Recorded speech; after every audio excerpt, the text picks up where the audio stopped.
सोने की कीमतों में ज़बरदस्त तेज़ी के बावजूद ज्वेलरी कंपनियों के शेयर उसका साथ नहीं दे पाए हैं। हालत ये है कि पिछले एक साल में सोने के दाम 70% से ज़्यादा बढ़े हैं, लेकिन मार्केट कैप के हिसाब से टॉप 10 ज्वेलरी कंपनियों में से 8 कंपनियों के शेयर दलाल स्ट्रीट पर नुकसान में हैं। टाइटन और थंगामाइल ज्वेलरी को छोड़ दें तो जिनके शेयर क्रमशः 17% और 72% चढ़े हैं, बाकी बड़ी ज्वेलरी कंपनियों के शेयरों में 44% तक की गिरावट आई है।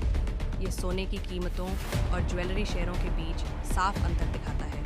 पीसी ज्वेलर्स सबसे ज़्यादा पिछड़ा हुआ है, जिसके शेयर एक साल में 44% टूटे हैं। इसके बाद सेनको गोल्ड है, जिसके शेयर 43.5% गिर गए। कल्याण ज्वेलर्स के शेयर 35% और स्काई गोल्ड एंड डायमंड्स के शेयर 38% नीचे आए हैं। हाल ही में लिस्ट हुई कंपनियों जैसे पीएनडब्ल्यू, ब्लूस्टोन ज्वेलरी और मोटिसन्स ज्वेलर्स के शेयर भी साल भर में क्रमशः 15%, 1% और 45% गिर चुके हैं।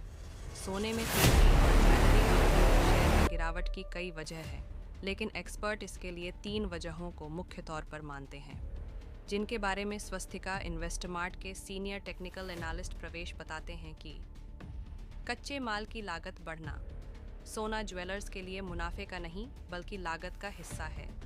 जब कीमतें तेज़ी से बढ़ती हैं तो लागत और वर्किंग कैपिटल की ज़रूरत बढ़ जाती है, जिससे मार्जिन पर दबाव आता है। बिक्री की मात्रा में कमी, महंगा सोना होने से ग्राहक खरीद टाल देते हैं या हल्के गहने लेते हैं, जिससे बिक्री घटती है। शादी और त्योहारों के सीज़न में यह असर ज़्यादा दिखता है। चॉइस इंस्टीट्यूशनल इक्विटीज़ का मानना है कि भले ही सोने की कीमतें ऊंची हों, लेकिन ज्वेलरी सेक्टर का भविष्य मजबूत है। संगठित ज्वेलरी बाजार तेज़ी से बढ़ रहा है और 2029 तक इसके करीब 5 लाख करोड़ तक पहुंचने की उम्मीद है। हालांकि प्रवेश गौर का कहना है कि निवेशकों को फिलहाल सतर्क रहना चाहिए और सिर्फ मजबूत ब्रांड और अच्छी बैलेंस शीट वाली कंपनियों पर ही दांव लगाना बेहतर रहेगा।